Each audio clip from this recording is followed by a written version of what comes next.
I know from speaking very recently with a couple of constituents who are whistleblowers that part of this fear of speaking up that my honourable friend rightly highlights is this imbalance of power between public institutions in particular and the individual whistleblower.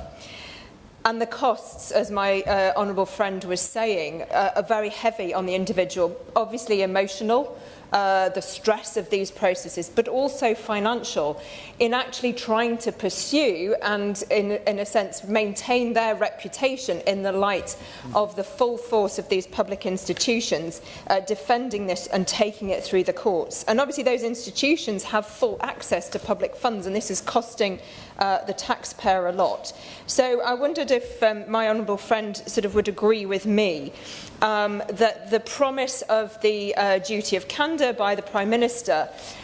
could actually be a step forward in hopefully changing that imbalance of power between public institutions and whistleblowers, and hopefully in time, if the public sector take those duty of candour seriously,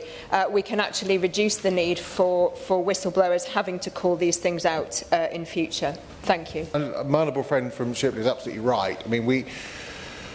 there will be many cases, we're not going to mention individual cases today, but we will all know of the cases of individuals who have struggled